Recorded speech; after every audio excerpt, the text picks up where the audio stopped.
Good morning students.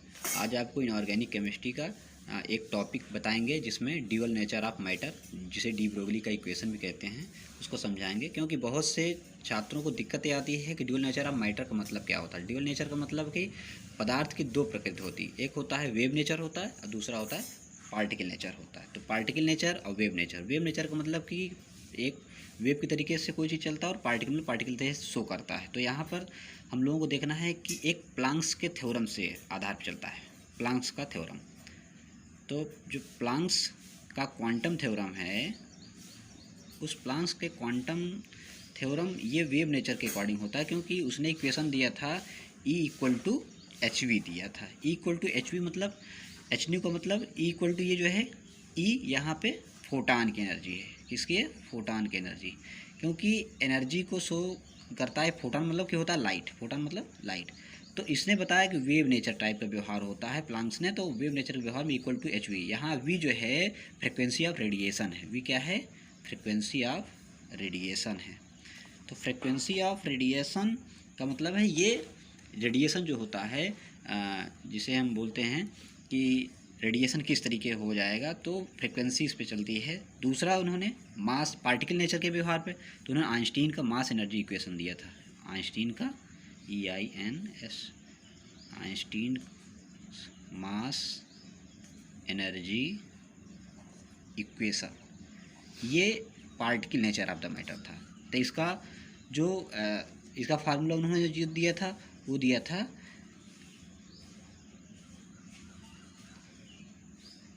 =mc²। यहाँ भी E और E दोनों एक है। इसको इक्वेशन नंबर हम 2 कर देते हैं, इसको इक्वेशन नंबर 1 कर देते हैं।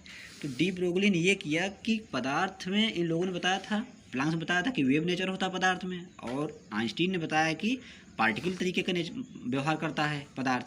लेकिन ड्यूअल नेचर ऑफ मैटर में डी ब्रोगली ने बताया कि पदार्थ दो तरह के व्यवहार कर सकता है। एक तो मास एनर्जी तरीके से, यानी पार्टिकल तरीके से व्यवहार कर सकता है, एक वेव तरीके से व्यवहार कर सकता है। तो इन दोनों इक्वेशन को हम रिलेशन मिलाते हैं। तो ये relation between equation number 1, relation between equation 1 and 2, तो दोनों को हम मिला दें। बहुत सिंपल सा फार्मूला है, लेकिन बच्चे इसमें कंफ्यूज हो जाते हैं। तो इस सिंपल फार्मूले में दोनों मिलाए 1 और 2 को मिला देंगे तो E=mc² और यहाँ इक्वेशन 2 और E=hv इक्वेशन 1। अब इक्वेशन 1 के जगह पे E के जगह पे hv रख देते हैं। तो E के जगह पे hv रख देंगे, hν, और ये हो जाएगा mc²। बच्चों हम लोग ये भी तो जानते हैं कि यहाँ v जो है ये रेडिएशन फ्रिक्वेंसी है, फ्रिक्वेंसी ऑफ रेडिएशन, यहाँ mc² है। बट हम लोगों को ये भी पता होता है कि v=c/λ होता है। ये वेवलेंथ नेचर c/λ है, जहाँ पर c प्रकाश की चाल है और लैम्डा जो है वेवलेंथ है। तो यहाँ पर hv=mc² और v=c/λ होता। तो जहाँ इसमें v है वहाँ पर c/λ हम लोग आसानी से रख सकते हैं। तो h×c/λ=mc²। ज़्यादातर फार्मूला उल्टा करके, मतलब इस तरीके से कर देते हैं कहीं कहीं पर कि mc² h×c/λ। तो यहाँ c है, c प्रकाश चाल, यहाँ भी c प्रकाश की चाल हो गई। यहाँ h क्या है? h प्लांक्स का नियतांक है, प्लांक्स का नियतांक है, प्लांक्स कांस्टेंट इसको बोलते हैं। तो mc² यहाँ होगा m×c कर दें, काट ईजी करने के लिए। तो h×c/λ, तो c से c क्या हो गया? कट गया। तो हुआ क्या? mc=h/λ हो गया। तो बच्चों mc=h/λ हो गया तो क्या है? c प्रकाश की चाल ही तो है, मतलब c प्रकाश की चाल है तो c=e, क्योंकि पार्टिकल इतने छोटे हैं कि इनको c को v मान सकते हैं। यहाँ यही समझना है पॉइंट को कि c को v हम मान सकते हैं, क्योंकि जब पार्टिकल छोटे हैं तो वहाँ नेग्लेक्ट किए जाते हैं, तो नगण्य माना जाता है जिसे। तो अब यहाँ पर c की जगह क्या रख सकते हैं? v रख सकते हैं। तो c की जगह v रख देंगे तो हो जाएगा m×v=h/λ हो जाएगा। और mv क्या है?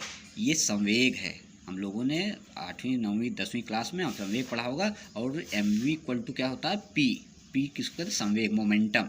p मतलब मोमेंटम होता है। तो mc=p=h/λ, तो हो जाएगा p=h/λ। तो यही तो है डी ब्रोगली का इक्वेशन। इतने से लिए बच्चे इस पर परेशान हो जाते हैं, और इतना इजी है। इसका मतलब ये हुआ कि कोई भी मोमेंटम ही नहीं, हम इसको चेंज कर सकते हैं इधर, लेमडा ले आ सकते हैं पी के जगह, तो lambda equal to H upon P हो गया बच्चों। P equal to M V होता ही है, हमें पता। अगर मान लीजिए कि ये मास को हम 100 ग्राम ले लेते हैं और उसके वेलोसिटी को 1000 सेंटीमीटर ले लेते हैं तो पर सेकंड ले लेते हैं, तो इसमें क्या करता है एच की, तो यहाँ अगर 100 ग्राम ले लेते हैं एम और उसकी वेलोसिटी ले लेते हैं 1000 सेंटीमीटर पर सेकंड स्क्वायर सेकंड ले लेते हैं, तो यहाँ पर हम वैल्यू रख देते हैं एच के प्लांक्स कांस्टेंट है 6.62।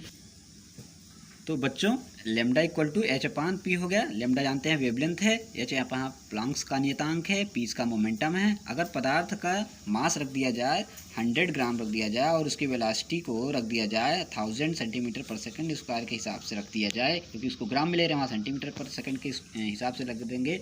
और लेमडा इक्वल टू यहाँ पर उसका वेवलेंथ रखा जाएगा 9.1091, क्योंकि ये इलेक्ट्रॉन का अगर हम सही तरीके से देखें तो ये मास है, ये इलेक्ट्रॉन का, ये इलेक्ट्रॉन क्या है, मास है। इलेक्ट्रॉन का मास होता है 9.1091 इंटू 10⁻28, और इसी इलेक्ट्रॉन को अगर समझा जाए उसकी वेलोसिटी के रूप में तो उसका 2.188 इंटू 10⁻8 होता है। अब हम इसको डेरिवेशन के रूप में, क्योंकि बच्चे बहुत से जानते कहते हैं ना प्रकाश की चाल 3.2 या कुछ बता देते हैं कि 3⁻8 सेंटीमीटर इतने होता है, तो ये जो लोग निकाल देते हैं प्रकाश की चाल में 3 2 × 10⁻8 सेंटीमीटर, ये प्रकाश की चाल कैसे उन लोगों को पता चलता है या उसकी वैल्यू कैसे पता चलता है, इसको हमको समझना है। कि लोग बता देंगे कि इतने सेकंड में आ जाती है उसकी चाल, तो हमको यहाँ पर निकाल देना है लेमडा का। लेमडा की जगह रख देते हैं एच, प्लांक्स का नियतांक की वैल्यू रख देंगे 6.6256 × 10⁻27, और यहाँ चूँकि पी के मास रख दिया गया, इलेक्ट्रॉन के माना गया है, तो यहाँ पर 9.1091 इंटू 10⁻28 इंटू, और उसका वी की जगह रख देंगे इलेक्ट्रॉन का 2.188 इंटू 10⁻8। अगर इस टोटल को हम सॉल्व करेंगे तो आ जाएगा 3.32 इंटू 10⁻8, क्योंकि 8 से यहाँ 27 से टोटल इसको मल्टीप्लिकेशन काटेंगे तो वैल्यू इतने तरीके से आ जाएगी।